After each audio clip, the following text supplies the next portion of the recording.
Welcome again to our channel Paramount GST on. So friends, जैसा कि आप लोगों को पता है कि लास्ट वीडियो में हमने ज्योग्राफी के क्लाइमेटोलॉजी सेगमेंट को स्टार्ट किया था और जलवायु विज्ञान के पहले पार्ट में हमने देखा था वायुमंडल के संगठन और उसकी संरचना को। हम एटमॉस्फेयर के कंपोजिशन और स्ट्रक्चर को अच्छे से समझ चुके हैं। तो इसी टॉपिक से रिलेटेड आज मैं आपको ऑब्जेक्टिव सॉल्व कराऊंगा। यदि आपने लास्ट वीडियो नहीं देखी है तो इसी वीडियो के नीचे डिस्क्रिप्शन में उस वीडियो की लिंक दी हुई है, आप इस लिंक के थ्रू उस वीडियो को देख सकते हो। तो शुरू करते हैं आज की ऑब्जेक्टिव। सबसे पहला क्वेश्चन है हमारा कि निम्नलिखित में से कौन सा कथन असत्य है। तो नीचे जो चार ऑप्शन दिए हैं हमें, उनमें से गलत ऑप्शन हमें टिक करना है। तो सबसे पहला ऑप्शन देखते हैं हम कि वायुमंडल की ऊपरी सीमा लगभग 10,000 किलोमीटर की ऊंचाई तक है। तो जैसा कि मैंने वीडियो में चर्चा की थी कि जो 1,000 किलोमीटर तक की ऊंचाई तक वायुमंडल है, उसका प्रभाव पृथ्वी पर व्यापक रूप से पड़ता है। अगर बात करें वायुमंडल की, तो 10,000 किलोमीटर तक की ऊंचाई पर वायुमंडल की ऊपरी सीमा निर्धारित की गई है। तो सबसे पहले बात करें अगर ए ऑप्शन की, तो ए ऑप्शन सही है। हमें इनमें से गलत ऑप्शन टिक करना है। तो बी ऑप्शन के बारे में चर्चा करें, वायुमंडल का 50% भाग 5.6 किलोमीटर की ऊंचाई तक सीमित है। यह भी ऑप्शन सही है। हम बात करें अगर वायुमंडल की, तो मैंने जैसे बताया था कि जलवाष्प और जो मुख्य मुख्य भारी गैसें हैं और तमाम सारी मौसमी घटनाएं वो क्षोभमंडल तक घटित हो जाती हैं। तो 50% जो वायुमंडल का भाग है वो 5.6 किलोमीटर की ऊंचाई तक सीमित है। तो हमारा बी ऑप्शन भी सही है। अब सी ऑप्शन के बारे में चर्चा करें कि ऊंचाई में वृद्धि के साथ साथ जलवाष्प की मात्रा में वृद्धि होती है। यह ऑप्शन गलत है। जैसे जैसे हम ऊंचाई पर जाते जाएंगे जलवाष्प की मात्रा कम होती जाएगी। हम इसको अच्छे से और समझेंगे माफ़ कीजिए, वर्षा जो चैप्टर है या रेनफॉल उसमें। और डी ऑप्शन के बारे में चर्चा करें, वायुमंडल के निचले स्तर में भारी गैस और ऊपरी स्तर में हल्की गैसें पाई जाती हैं या इनकी प्रधानता है। ये ऑप्शन सही है। जैसा कि मैंने लास्ट वीडियो में चर्चा की थी कि जो भारी गैसें हैं जैसे नाइट्रोजन, ऑक्सीजन, कार्बन डाइऑक्साइड, वो निचले स्तर पर पाई जाती हैं। और जो हल्की गैसें हैं क्रिप्टॉन, नियॉन, जेनान, तो इस प्रकार की गैसें वायुमंडल की ऊपरी सीमा पर पाई जाती हैं या ऊपरी स्तर पर पाई जाती हैं। तो हमारा सी ऑप्शन सही है, यानी सी ऑप्शन इसका असत्य है। तो सी ऑप्शन टिक करेंगे हम। तो अब अगले क्वेश्चन पर चलते हैं। अगले क्वेश्चन में पूछा गया है कि वायुमंडल का सर्वाधिक स्थायी तत्व है। तो स्थायी तत्व की बात करें हम, तो जलवाष्प जो है वायुमंडल का स्थायी तत्व है, यानी सी ऑप्शन, उस माफ कीजिए, डी ऑप्शन सही है। और जलवाष्प की बात करें तो जलवाष्प की उपस्थिति कितनी है या कितनी मात्रा में पाया जाता है वायुमंडल में? 5%। ठीक है। अगला क्वेश्चन है हमारा कि वायुमंडल में सर्वाधिक कौन सी गैस मिलती है। अगर बात करें हम गैसों के बारे में, तो नाइट्रोजन 78% है, जैसा मैंने लास्ट वीडियो में चर्चा की थी। तो सी ऑप्शन सही है। ऑक्सीजन की बात करें तो 21% है। और हाइड्रोजन और कार्बन डाइऑक्साइड इनकी मात्रा कम है। तो सी ऑप्शन हमारा सही है।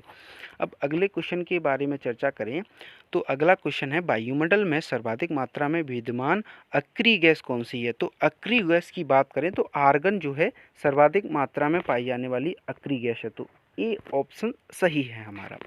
अब अगले क्वेश्चन की ओर चलें। अगला क्वेश्चन है कि वायुमंडल मुख्यतः गर्म होता है। अगर वायुमंडल की बात करें तो यह पृथ्वी की जो विकिरण निकलती हैं या कहें भू रेखाएं या भू विकिरण निकलती हैं पृथ्वी से, उनसे गर्म होता है। इसको हम पढ़ेंगे अच्छे से।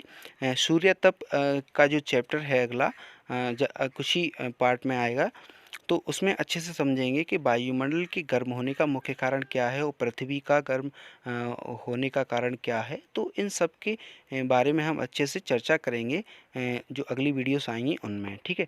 तो कुल मिला के अभी इतना समझ लीजिए कि वायुमंडल का गर्म होने का मुख्य कारण क्या है, पृथ्वी से विकिरण निकलती हैं। तो बी ऑप्शन सही है। अब अगला क्वेश्चन है कि निम्नलिखित में से कौन सी गैस ग्रीन हाउस प्रभाव के लिए उत्तरदायी है। तो जैसा कि मैंने बताया कि कार्बन डाइऑक्साइड सर्वाधिक मात्रा में ग्रीन हाउस गैस के लिए उत्तरदायी है, ग्रीन हाउस प्रभाव के लिए उत्तरदायी है। अब अगले क्वेश्चन में बात करें कि सूर्य की तीव्र किरणों द्वारा झुलसने से वायुमंडल की कौन सी गैस हमारी रक्षा करती है। जैसा कि मैंने बताया कि जो हानिकारक परावैंगनी किरणें आती हैं सूर्य से, उसको ओजोन परत जो समताप मंडल में पाई जाती है वो पूर्ण रूप से रोक लेती है। तो इसको हम रक्षा कवच भी कहते हैं, या पृथ्वी का रक्षा कवच। तो सी ऑप्शन सही है, यानी ओजोन, सी आंसर सही है। अब अगले क्वेश्चन के बारे में चर्चा करें कि वायु में नाइट्रोजन का प्रतिशत कितना है। तो जैसा कि मैंने बताया लास्ट वीडियो में 78% जो है नाइट्रोजन की मात्रा है। तो हमारा सी ऑप्शन करेक्ट है। तो अगले क्वेश्चन के बारे में चर्चा करें तो अगला क्वेश्चन है हमारा कि सही उत्तर चुनिए जो कि वायुमंडल की परतों की क्रमबद्धता को दर्शाता है। तो हमें क्रम बनाना है वायुमंडल की परतों का। तो सबसे पहले ऑप्शन में दिया गया है कि आयन मंडल, आयतन मंडल, तो ये गलत है। आयन मंडल तो चौथी परत है, तो ये ऑप्शन तो गलत है। और दूसरा है हमारा ऑप्शन परिवर्तन मंडल, समताप मंडल, मध्यस्थ मंडल, आयन मंडल, आयतन मंडल। तो ये ऑप्शन सही है। परिवर्तन मंडल हम बात करें तो क्षोभ मंडल को भी कहा जाता है, क्योंकि क्षोभ सीमा के बाद जो परिवर्तन होता है तो उसको क्षोभ मंडल को हम इसी कारण परिवर्तन मंडल भी कहते हैं। तो इसके बाद दूसरी परत हम बात करें तो समताप मंडल है, फिर मध्यस्थ मंडल है, आयन मंडल है। तो यह जो सीक्वेंस है वो सही है। तो कुल मिला के बी ऑप्शन हमारा करेक्ट है। अगले में बात करें आयतन मंडल, परिवर्तन मंडल, तो ये गलत है। आयतन मंडल पहले नहीं है। और अगले जो ऑप्शन है वो मध्यस्थ मंडल, ये भी गलत है। तो कुल मिला के बी ऑप्शन हमारा करेक्ट है। अब अगला क्वेश्चन है हमारा कि वायुमंडल को क्षोभ मंडल, समताप मंडल आदि परतों में विभाजित करने का मुख्य आधार क्या है।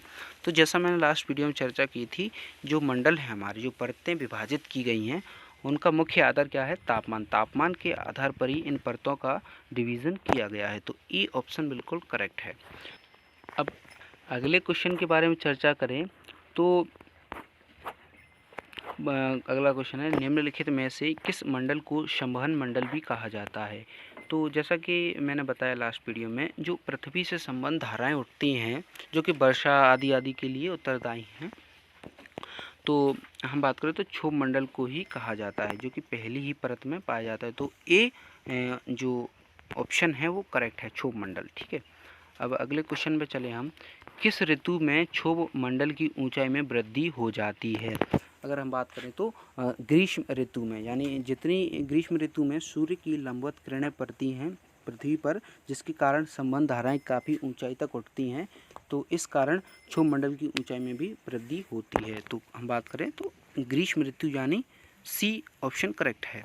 ठीक है, समझ पाए आप लोग।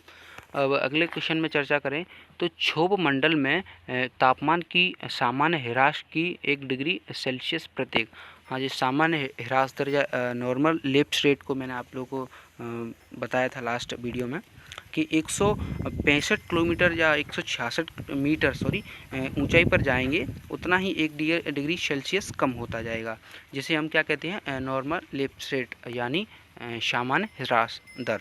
ठीक है, तो हमारा सी आंसर करेक्ट है, यानी 165 मीटर।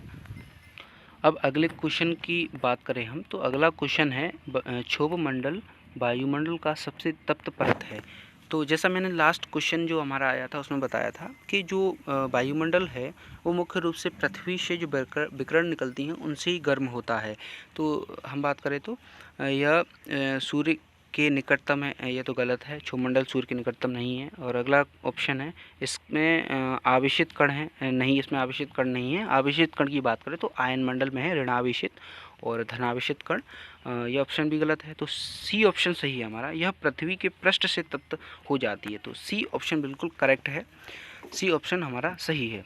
अब अगले क्वेश्चन पे हम चलें। अगला क्वेश्चन है क्षोभ मंडल एवं समताप मंडल के बीच स्थित संक्रमण क्षेत्र को क्या कहा जाता है। तो जैसे मैंने बताया कि क्षोभ मंडल और समताप मंडल में जो ट्रांजिशन जोन आता है या संक्रमण क्षेत्र आता है उसको हम क्या कहते हैं, क्षोभ सीमा या ट्रोपोपॉज भी कहते हैं, यानी बी ऑप्शन हमारा करेक्ट है, यानी क्षोभ सीमा।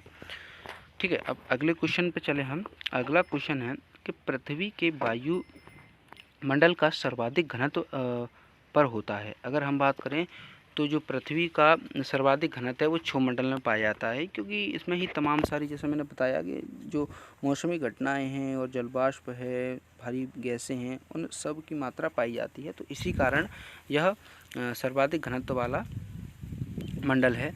तो हमारा ए आंसर ही करेक्ट है, ए ऑप्शन क्षोभ मंडल। ठीक है, अगले क्वेश्चन पर बात करें। अगला क्वेश्चन है, विविध जलवायु एवं मौसम दशाओं को बदलने वाली सभी महत्वपूर्ण वायुमंडलीय प्रक्रियाएं कहाँ घटित होती हैं। तो जैसा मैंने बताया था लास्ट वीडियो में कि जितनी भी मौसमी घटनाएं हैं या जलवायु परिवर्तन की घटनाएं हैं वो सब क्षोभ मंडल में ही घटित होती हैं। ठीक है, इसकी जो रीज़न है वो मैंने लास्ट वीडियो में बताया था, आप लास्ट वीडियो को देख सकते हो, डिस्क्रिप्शन में उसकी लिंक दी हुई है। ठीक है, तो डी आंसर हमारा सही है। अब अगले क्वेश्चन पर चले हम। अगला क्वेश्चन है, मेघ गर्जन वायुमंडल की किस परत में होता है। तो जैसा कि जितने भी क्वेश्चन बने अगर मौसमी घटनाओं से रिलेटेड, तो वो सारी घटनाएं क्षोभ मंडल में ही होती हैं। तो आप बिल्कुल आँख मूझ कर लगा सकते हो किसमें, क्षोभ मंडल में। तो सी ऑप्शन भी इसका करेक्ट है। अगला क्वेश्चन है हमारा कि परिवर्तन मंडल या क्षोभ में तापमान, जैसे मैंने तापमान के बारे में चर्चा की थी, तो क्षोभ मंडल में तापमान घटता जाता है, यानी ऊंचाई के साथ घटता जाता है, यानी पहला ऑप्शन ही हमारा करेक्ट है। ठीक है, तो ये ऑप्शन ही करेक्ट है। ऊंचाई में जितना हम जाते जाएंगे हमारा जो टेम्परेचर है वो कम होता जाएगा। जैसा मैंने बताया कि 165 मीटर की ऊंचाई पर 1 डिग्री सेल्सियस कम होता है, जिसे सामान्य ह्रास दर या नॉर्मल लेप्स रेट भी कहते हैं। ठीक है, तो ये ऑप्शन करेक्ट है। अब अगले क्वेश्चन पर चले हम। अगला क्वेश्चन है कि समताप मंडल यानी स्ट्रेटोस्फीयर है। समताप मंडल की बात करें तो वायुमंडल का मध्यस्थ प्रदेश नहीं, मध्यस्थ नहीं है। वायुमंडल का ऊपरी प्रदेश यह भी नहीं है। वायुमंडल का निचला प्रदेश यह भी नहीं है। क्षोभ मंडल की क्षोभ सीमा के ऊपर स्थित प्रदेश, यह ऑप्शन सही है। तो डी आंसर सही है हमारा। क्षोभ सीमा के ऊपर स्थित प्रदेश है समताप मंडल यानी स्ट्रेटोस्फीयर। अगले क्वेश्चन पर चर्चा करें तो वायुमंडल की किस सतह में तापमान में बहुत अधिक उतार चढ़ाव नहीं होता। अगर बात करें तो समताप मंडल, इसमें ही सारी मौसमी घटनाएं स्थगित हो जाती हैं, जिस कारण जो आसमान साफ हो जाता है। इसी मंडल में वायुयान उड़ते हैं, क्योंकि इसमें सारी मौसमी घटनाएं स्थगित हो जाती हैं और आसमान साफ हो जाता है। तो कुल मिला के इसमें ही उतार चढ़ाव नहीं होता है, तो इसीलिए इसे समताप मंडल भी कहते हैं, समान ताप रहता है, इसी में ओजोन परत पाई जाती है। तो ये ऑप्शन करेक्ट है, समताप मंडल। और अगले क्वेश्चन पर चले हम। तो अगला क्वेश्चन है, ओजोन परत मुख्यतः कहाँ पाई जाती है। तो जैसा कि आपको पता ही होगा, जैसा लास्ट वीडियो में बताया मैंने, ओजोन परत है हमारी, वह किस में पाई जाती है, समताप मंडल में पाई जाती है, जो कि पृथ्वी का रक्षा कवच भी है। अगले क्वेश्चन पर चले हम। तो अगला क्वेश्चन है, निम्नलिखित में से कौन सी वातावरणीय परत सूर्य की पराबैंगनी किरणों को अवशोषित कर लेती। तो वही है कौन सी, ओजोन मंडल। डी ऑप्शन है ओजोन मंडल, तो सही है हमारा डी ऑप्शन। तो इसी के साथ ऑब्जेक्टिव होते हैं ख़त्म। तो उम्मीद है आप लोग सारे ऑब्जेक्टिव इनको सॉल्व कर पाए होंगे। और इसी के साथ मैं विदा लेता हूँ इस वीडियो से। और यदि आप हमारे चैनल पर नए हो तो चैनल को सब्सक्राइब ज़रूर करें, और जो नोटिफिकेशन बेल है उसको भी प्रेस करें, जिससे जो आने वाली वीडियो हैं उनकी जो सूचना है आपको समय पर पहुंच जाएगी।